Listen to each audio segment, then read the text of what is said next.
अक्सर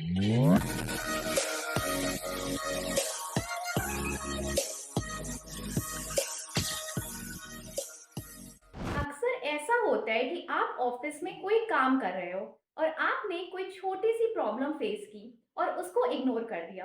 तो यही प्रॉब्लम आपकी कंपनी के लिए आगे चल के बड़ी प्रॉब्लम बन सकती है। तो अगर कोई भी प्रॉब्लम होती है तो आप उसको ऑन द स्पॉट सॉल्व करिए। तो प्रॉब्लम्स को एक्टिवली कैसे सॉल्व कर सकते हैं उसे जानने के लिए आइए आज हम खोलते हैं प्रॉब्लम सॉल्विंग की काम की किताब के 10 पन्ने। हमारा पहला पन्ना कहता है clearly define the problem. Team members का पहला कदम है समस्या या चैलेंज को पहचानना और पहचान में लाया जाना। जब प्रॉब्लम को आइडेंटिफाई कर लिया जाता है तब टीम को क्लियरली टारगेट को डिफाइन करना चाहिए।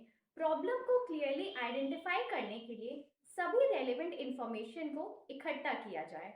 इसमें डेटा, एलिमेंट्स और प्रॉब्लम से जुड़ी दूसरी इंपॉर्टेंट जानकारी शामिल होती है। तो हमारा दूसरा पन्ना कहता है गैदर रेलेवेंट इंफॉर्मेशन। शुरुआत करो ये पता लगाने के लिए कि प्रॉब्लम को हल करने के लिए किस किस प्रकार की इंफॉर्मेशन चाहिए। ये इंश्योर हो जाए कि जमा की गई इंफॉर्मेशन ट्रस्टवर्दी है और रिलायबल है। सॉल्यूशन के लिए डाइवर्स पर्सपेक्टिव से जानकारी हासिल करो, चाहे वो टीम के अंदर हो या दूसरे डिपार्टमेंट से। ये प्रॉब्लम का एक कॉम्प्रिहेंसिव व्यू पाने में मदद करता है। तो हमारा तीसरा पन्ना कहता है इन्वॉल्व डाइवर्स पर्सपेक्टिव्स। एक माहौल बनाएं जहां टीम मेंबर्स अपने राय और पर्सपेक्टिव को शेयर करने में ओपन फील करें। प्रॉब्लम का सलूशन ढूंढने के बहुत से डिस्कशंस में अलग अलग पहलू, एक्सपीरियंसेस और स्किल्स वाले टीम मेंबर्स को एक्टिवली शामिल करें। पोटेंशियल सॉल्यूशन पर चर्चा करते वक्त डिफरेंट व्यू पॉइंट्स को ध्यान में रखें। अब हम जानेंगे कि रिक्रूटर्स इसको कैसे टेस्ट करते हैं। वो आपको सिनेरियोज जैसे आपका कस्टमर बोल रहा है कि उसका ऑर्डर गलत आ गया है, वो बहुत गुस्से में है, तो आप ऐसे सिचुएशन में उसकी प्रॉब्लम कैसे सॉल्व करेंगे। हमारा चौथा पन्ना कहता है सेट स्पेसिफिक गोल्स। टीम को मेन ऑब्जेक्टिव को अच्छे से समझना चाहिए। हर इंडिविजुअल को ये मालूम होना चाहिए कि कहाँ, क्यों हो रहा है और उससे क्या रिजल्ट आएगा। टारगेट्स को ऐसा बनाएं कि आप उनको सही तरीके से मेजर कर सकें। इससे हर कोई समझ सकता है कि हम किस डायरेक्शन में जा रहे हैं। टाइम और तय करे गए टारगेट में कमी ना हो और सब कुछ सही तौर पर पूरा किया जा सके। हर प्रॉब्लम को क्लियरली प्लान करें। तो हमारा पांचवा पन्ना कहता है ब्रेनस्टॉर्म पोटेंशियल सॉल्यूशन। इसमें हमें अपने टीम के साथ मिलके क्रिएटिव आइडियाज निकालने पड़ते हैं। आप ब्रेनस्टॉर्मिंग सेशंस या फिर माइंड मैपिंग जैसे टेक्निक्स का इस्तेमाल कर सकते हैं। सबको इंकरेज करें कि अपने विचार व्यक्त करें और हर एक का आइडिया रिस्पेक्ट करें। इससे नए और इफेक्टिव सॉल्यूशंस निकालने में मदद मिलती है।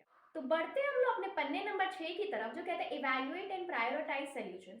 हर एक सॉल्यूशन को चेक करो, ये देखो कि वो कितना कारगर है, कैसे इम्पैक्ट करेगा और क्या वो कंपनी के गोल्स के लिए अलाइंड है या नहीं। सबसे अच्छे ऑप्शंस को फर्दर कंसिडरेशन के लिए चुनो। अगर आप किसी मैन्युफैक्चरिंग कंपनी में हैं तो इसमें प्रोसेस को ऑप्टिमाइज करना, एम्प्लॉयज को और ट्रेनिंग देना या नई टेक्नोलॉजी इम्प्लीमेंट करना भी शामिल हो सकता है। इसको कोई एग्जाम्पल देकर समझाती हूँ। अगर आपका काम अर्जेंट है और रास्ते में ट्रैफिक जैम हो गया है तो आप जीपीएस और ट्रैफिक अपडेट एप्स का इस्तेमाल करते हैं और ऑल्टरनेट रूट का पता लगाते हैं ताकि आप जल्दी पहुंच सकें।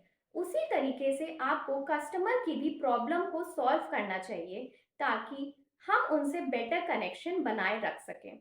तो बढ़ते हैं हम लोग अपने पन्ने नंबर 7 की तरफ जो कहता है डेवलप एन एक्शन प्लान। चुना गया सॉल्यूशन इम्प्लीमेंट करने के लिए एक डिटेल्ड प्लान बनाएं। हर कदम को डिफाइन करें, डेडलाइन सेट करें और ज़रूरत पड़ने पर रिसोर्सेज एलोकेट करें।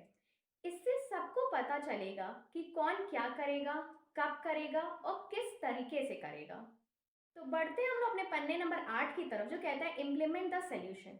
एक्शन प्लान को इफेक्टिवली एग्जीक्यूट करें, साफ कम्युनिकेशन का ध्यान रखें और इम्प्लीमेंटेशन के दौरान कोई भी चैलेंजेस को एड्रेस करें।